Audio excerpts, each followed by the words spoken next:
It's another good day mga kabrody, and kakabitaw lang natin sa ating last port, Manta, Ecuador.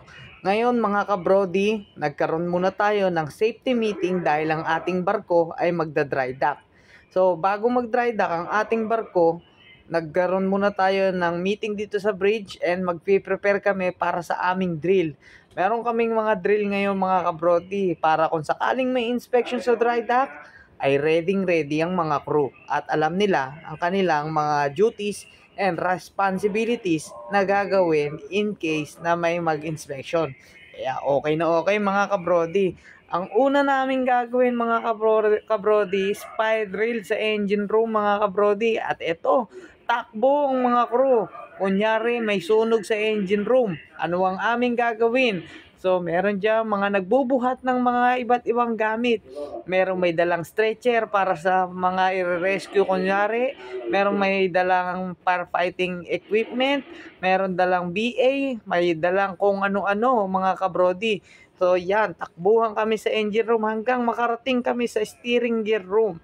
Sa steering gear room kami susugod and prepare na ang ating mga firefighters mga kabrody. Ang mga firefighters, sila ang susugod sa senaryo ng fire and merong mga crew na mag-a-assist sa kanila. Merong nagpe-prepare ng hose, merong tumutulong sa kanila kung paano bihisin ang kanilang firefighting outfit at maraming mga bagay na ginagawa mga kabrody. Iba't iba ang duties and responsibility ng bawat isa. Bawat isa ay may mga tungkulin na gagampanan in case na may emergency. O yan, magbibihis na sila mga kabrody. After nila magbihis, susugod na sila sa scene of fire. O, gantong mga ginagawa mga kabrody na kung ano-ano drill sa barko. During emergency, kailangan kasi alam din natin ang ating mga tungkulin. In case nga naman na magkaroon ng sunog para hindi tayo matataranta. At yan, nakabihis na ang ating 2 firefighters. 1 for support and 1 for attack. So yan, yung isa, pagka sa engine room umpire mga kabrody, ang oiler ang attack ng fire and ang AB ang assist. Pag sa deck naman ng fire, mag-a-assist ang AB, attack ang AB, mag-a-assist ang oiler. And then after that, nagkaroon kami ng abandon ship drill, steering drill, at kung ano-anong drill na aming pinaggagawa dito sa barko. O para kami ay always ready all the time. At yan, ngayon steering drill naman tayo. Oy, good day mga kabrody ngayong araw mga kabrody. Ang ating tungkulin ngayon ay maglinis ng tangke. So ito yung tangke na aming lilinisin. This is WBT tank mga kabrody. So ang laman nito ibig sabihin ay water ballast tank. So ngayon lilinisin natin yan before tayo mag dry dock. Tatanggalin natin yung putik, tatanggalin natin yung mga kung ano-anong dumi, and then ipipicture natin, tapos papadala natin sa opisina na katunayan na nilinis natin yan. So nandito ngayon si Kuya Arvin para interview natin. Ano masasabi mo Kuya Arvin? Yo! So ngayon, i-update ko na lang kayo mamaya mga kabrody. So nagpiprepare na kami ng gamit ngayon. Yan, ito yung aking mga kaibigan, paring Borty at si paring Hello, what's up? Yan, shout out sila. Ngayon, nagpe-prepare na kami ng mga gamit na aming gagamitin sa mga tangke. Andiyan si Kuya Jeffon, andiyan si Mestro, at kompleto ang deck crew. So ngayon, i-update ko na lang kayo mamaya mga kabrody kung paano paglilinis ang gagawin namin dito. Maraming salamat mga kabrody, hanggang sa muli pagkikita. Paalam. So yung mga kabrody, naka-standby na yung ating mga crew na papasok sa tangke. And before pumasok sa tangke mga kabrody, don't forget the enclosed space checklist and yung mga nakalista doon dapat lahat ay meron tayo. Like for example, BA, nakuha ng temperature, na paventilasyon, at kung ano-ano pa. So dun sa enclosed space checklist na yun mga kabrody, maraming nakalaan doon kung ano ang mga dapat dalhin natin pag maglilinis tayo ng enclosed space. Pag sinabing enclosed space mga kabrody, yung mga space sa barko na bihirang buksan. So ibig sabihin mga kabrody, pag bihirang buksan yung space, it's limited oxygen. So kaya before tayo pumasok sa ganon, kailangan ma-check muna natin ang ating enclosed space checklist. Tapos, i-check natin lahat ng gamit na nandoon na nakapaloob doon. So para for the safety of everyone, safety of ng buong crew, at safety ng nakakarami. So hanggang doon na lang muna, update ko na lang kayo mga kabrodi. Update ko na lang kayo, ito na sila, naka-standby. And we are ready to go mga kabrodi. Hanggang sa muling pagkikita, paalam! Yes, it's another good day mga kabrodi, and we are here in tank number 2. Second day namin ngayon mga kabrodi, at patuloy kami naglilinis at busy ang aking mga kaibigan sa pag-prepare ng mga bagay na aming gagamitin. So here's inside ano nga bang meron sa loob ng tank mga kabrodi. Yan. So pagpasok mo dyan, napakadilim at merong mga lilinisin na mga putik-putik dyan. So kung mapapansin nyo mga kabrodi, yung aking mga kapaligiran ay napakadumi kasi napakarami ng putik dyan sa loob ng tangke. So ito yung mga bagay na ginagamit namin, napakadami. At ito yung pupuntahan natin yung yung timba na ginagamit namin panghakot ng mga putik. O yan mga kabrodi. So napakadami. Pag magdadry dock yung barko mga kabrodi, instruction sa amin ng aming superintendent na linisin yung mga tangke, yung mga water ballast tank. So para ma-check nila kung may mga damage pa. So yun lang mga kabrodi, medyo matatapos na kami mag-prepare yan ng mga bagay na aming gagamitin. And before pumasok sa tangke mga kabrodi, make sure that the oxygen is 21% and yung mga gases natin ay ng gas detector para safe tayo at ligtas. So yun mga kabrodi, update ko na lang uli kayo mamaya. Ayan, sige Arvin, kaya doon kayo shoutout ka ba? Good luck sa amin. Ayan, good luck sa amin. Ano pang hinihintay natin mga kabrodi? Since ready na ako, ready na sila, ready na kaming lahat, simulan na natin to. Update ko na lang kayo mamaya. Hanggang sa muling pagkikita, paalam! Good day mga kabrodi, nandito tayo ngayon sa loob ng tangke at naglilinis tayo ng limpak-limpak na putik. So, yan mapapansin nyo mga kabrodi, hanggang dyan yung putik niyan. Hanggang dyan yung putik, lilinisin natin yan. Kasama ng mga kaibigan natin, ganito pala maglinis na water ballast tank mga kabrodi. So napakalaki nitong tangke na to. Napakalaki nitong mga tangke na to. Ngayon, kailangan nating limasin yung lahat ng putik na nandito na naiwan. So papakita ko sa iyo yung mga putik kabrodi. Yan. Yan, nakikita mo ba yan? Simula dyan sa linya na yan, hanggang ibig sabihin, hanggang bewang ng tao yung putik mga kabrodi. So, yan, napakalaki nito. Ito ay WBT number 2 sa bandang proa. Kaya maraming putik. So, lilinisan lang natin to lahat. Siguro, it takes 1 week or more bago natin matapos to mga kabrodi. So, update ko na lang kayo. Maraming salamat sa pagsubaybay niyo mga kabrodi. Sa aking YouTube channel at Facebook page, RFW Printing Services. Hanggang sa muling pagkikita. Paalam! Hello, it's another good day mga kabrodi, and nandito tayo ngayon sa barko. Dahil ang barko ngayon ay magdadry dock mga kabrodi, kailangan natin baklasin ang lahat ng LSA and FFA. So para hindi sila manakaw sa ibang bansa, hindi sila manakaw sa dry dock. Kasi usually mga kabrodi, yung mga sa dry dock, kinukuha nila yung mga tanso at ang kung ano natin. So andyan yung kaibigan natin na si Moy para baklasin natin lahat. Ayan.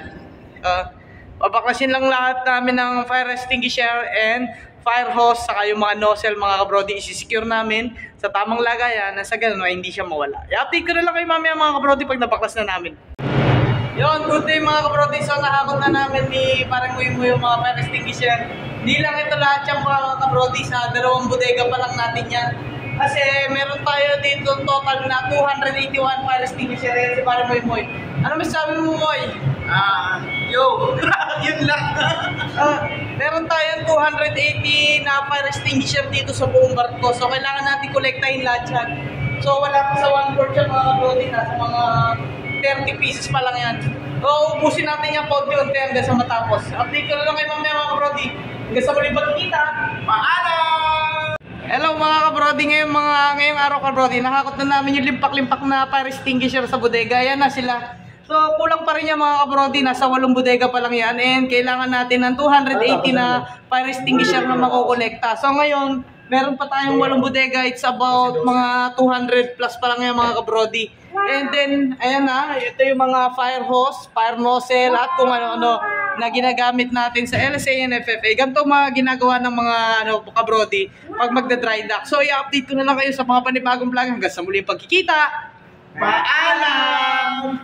It's another good day mga kabrodi at ito naman tayo ngayon sa anchorage dito sa Shushan. Before tayong magpunta sa dry dock, kailangan muna natin mag-bunkering because hindi aabot ang ating fuel para makarating sa dry dock. Kaya nandito kami ngayon sa outer anchorage ng Shushan para kami ay mag-bunkering at maghintay sa pilot na magpapasok sa aming barko doon sa port ng Shushan, Pax Ocean. Number 1. It's another good day mga kabrodi and we are here in Shushan Pilotage. Sinantay lang natin ngayon mag-set up tayo ngayon ng pilot ladder mga kabrodi. 3 meters above the water ang instruction ng ating mga boss. So ngayon mga kabrodi, kasama natin si Paring Tibor. Yes sir, hello! Ayun. And si Kuya G. Kuya G in the house. Yes. Ngayon mga kabrodi, papunta kami sa Shushan Pax Ocean Dry Dock. Ang aming barko ay magda-dry dock sa Pax Ocean. Pax Ocean. I-update ko na lang kayo para sa mga panibagong vlog, panibagong content mga kabrodi. Hanggang sa muling pagkikita. Paalam. After ng ilang minuto paghihintay mga kabrodi, dumating na ang ating pilot na magpapasok ng ating barko doon sa loob ng shipyard. O yung tinatawag nila na karo mga kabrodi. O susundin lang namin ang kanyang mga instruction kung paano ang aming gagawin at makakapasok na tayo doon sa shipyard. So medyo makipot yan daanan na yan mga kabrodi, kaya kailangan nating aware sa mga nangyayari sa paligid dahil every mistake is a big money, sabi doon sa company. So kaya kailangan make sure natin na walang sabit, hindi dapat sumayad yung barko. And susundin natin yung mga pinaggagawa niya. After a few minutes mga kabrodi, nakadikit na kami ng maayos. And then, bababa na yung ating piloto. Ito nga pala yung palibot ng Pax Ocean mga kabrodi. Ang daming naglalakihan mga crane. Nakikita nyo ba yung mga yan? Ayan, mga crane na yan. At yan. At tayo dito, naghihintay lang ng mga bisita na darating. At yan ang palibot. Ang daming taong naglalakad para silang mga langgam na naglalakad mga kabrodi. Ayan ang palibot ng Pax Ocean mga kabrodi. Ito ay pagawaan ng barko, same time at marami kung ano-ano pa. Ito yung kanyang palibot mga kabrodi. And ito yung kanilang malaking crane, Pax Ocean. After ng ilang minuto, nakababa na yung mga bisita natin, custom immigration. And pakalipas, eto, nagmi-meeting na tayo para sa ating gagawin dito sa dry dock. Dito nagmi-meeting kami kung paano yung mga planong gagawin namin. After a few minutes mga kabrodi, nag-ikot muna kami ni Sir Chiefmate para sa water ballast tank inspection. I-inspectin namin lahat ng tangke ng barko, kung meron ba silang mga crack, deformity, damage at kung ano-ano. At marami pang bagay na ini-inspect mga kabrodi. Ikutin namin lahat ng tangke na walang lamang tubig para alam namin kung ano yung mga ipapa-repair namin sa aming barko. Kung ano yung i-additional sa docking indent. Ibig sabihin ng docking indent mga kabrodi ay yung mga plano, mga target na dapat gawin. Kaya ito, iikutin muna namin yung mga tangke na nilinis namin before. Ngayon, check namin kung meron ba silang mga crack at kung ano-ano mga kabrodi. Mag-iingat tayo sa pagpasok dito sa tangke mga kabrodi kasi nga it's enclosed space, limited oxygen, kaya dapat may mga checklist tayo at kung ano-ano mga kabrodi nang sa ganon ay safe tayo sa pang-araw-araw. At ito na naman, another good day na naman mga kabrodi. At ito, medyo dumating na yung ating store. Medyo dumudumi na yung ating barko ng paunti-unti dahil nagdaratingan na yung store. Nag-umpisa na mag-maintenance ang mga taga-dry dock personnel. Ayan, nabalutan na nila. Ang dumi na nga ng kapaligiran mga kabrodi. Napakarami. Ayan ang sunblast. Kasi yung ating barko ay kinakatukan, ibig sabihin tinatanggal yung mga kalawang mga kabrodi and pipinturahan ng panibagong kulay yung ating barko kaya medyo madumi. Ginagamit nila kabrodi ay sunblast pangtanggal ng kalawang. Ibig sabihin, binubugahan nila ng sand yung palibot ng ating barko para matanggal yung kalawang. And ito mga kabrody, inilipat na ng pwesto yung ating lifeboat. Yan lifeboat natin mga kabrody, i-maintenance natin yan. So, lilinisin, aayusin ng engine, papalitan natin ng kulay, gagawin natin bago yung orange na yan, papalitan natin ng mga reflector tape, at kung ano-ano mga kabrody, ayusin namin yan, ang lifeboat na yan, kasama yan sa maintenance. At ito, naka-goggles na tayo kasi maraming sand dito ng mga tumatalsik mga kabrody. Ito na itsura ng aming barko. Nung nakatukan na, nalinis na yung mga kalawang, natanggal na, at na-primera na siya mga kabrody. So, medyo madumi pa rin siya, pero patuloy pa rin sa dry dock. At ito na ang itsura ng aming barko nung nalinis na mga kabrody. Bagong-bago na nga yung pintura mga kabrody, parang brand new yung aming barko. At ito na yung aming lifeboat nung nalinis na mga kabrody, bago na yung pintura, naayos na yung lagayan niya. And ite-testing naman natin ngayon kung kabrody, kung nagwo-work ba talaga yung David niya. Yung David niya mga kabrody, ayun yung pinaglalagyan ng lifeboat. Ite-check natin ngayon kung nagpa-function ba siya. Baka mamaya nag-stack up siya dahil inayos. So kaya ngayon ilo-lower natin yung ating lifeboat ng deck level. At nandyan, naka-standby kaming mga crew na magte-testing ng lifeboat. Nandito kami ngayon sa port and starboard lifeboat. So i-inspectin natin maigi. Dapat bago tayo umalis sa dry dock, make sure natin na gumagana ang ating mga equipment, ang ating mga lifeboat, kasi napakahalaga nga naman yan in case of emergency.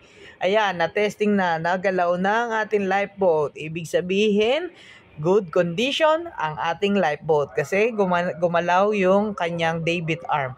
After ng ilang araw mga kabrody, natapos na ang dry dock. So ito, nagpe-prepare na kami, paalis dito sa shipyard mga kabrody.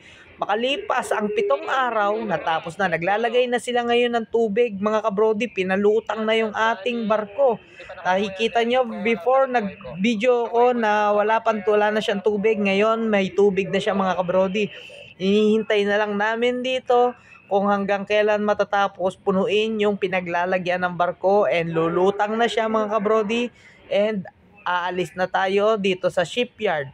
Hinihintay na lang natin yung pilot na sasampa na magpapalabas sa aming barko doon sa shipyard kasi sila yung pamilyar dyan sa lugar na yan, kaya dapat makikinig kami sa kanila. Merong 4 na barko ngayon dito mga kabrody, and pang last pa kami. Hintay-hintay muna kami, standby muna kami, and wait for the instruction of other authority. Ayan, pakaway-kaway lang ako dito mga kabrody, at malapit na akong magtapos ng duty. So, i-update ko kayo mga kabrody kung ano ang ating susunod na gagawin. And after ng ilang oras na paghintay mga kabrody, natapos na. Pababa na yung mga pilot, yung ating mga superintendent, yung mga technician, at lahat-lahat ng ating bisita. Ayan na yung kanilang service boat na naghihintay mga kabrody. Pababa na sila ng barko, ibig sabihin tapos na ang dry dock mga kabrody. Unti-unti na sila ang bababa. Tapos, pagkatapos na makababa nila, pupunta na kami sa Shanghai, China upang mag-loading ng cargo. Bago kami pumunta sa Shanghai, China, pupunta muna kami uli sa outer anchorage mga kabrody para magkarga na naman ng bunker. Ibig sabihin, magkakarga na naman kami ng gasolina mga kabrody na aming kukonsumuhin during voyage. Kaya yon, i-update ko kayo mga kabrody pagkakarga namin ng bunker. Ito mga kabrody, nagkarga kami ng bunker at kasamaang palad may naaksidente sa kabilang barko. Yung bunker barge na magkakarga sa amin ng bunker, na disgrasya yung tao na crew nila. Napitikan ng lubid mga kabrody. And naghingi sila ng rescue. May dumating na helicopter para pick upin yung nadisgrasya na crew. Napakahirap nga naman ang buhay ng seaman mga kabrody. Malayo na nga tayo sa pamilya, malapit pa tayo sa disgrasya, kaya lagi tayong manalangin para sa ating pansariling kaligtasan. Ganun na rin para sa ating mga pamilya. Paano mga kabrody? Hanggang dito na lang ang ating video. Update ko na lang kayo. Maraming salamat sa pagsubaybay nyo sa aking mga munting vlog kahit walang kakwenta-kwenta. Paano mga kabrody? Hanggang sa muling pagkikita. Paalam!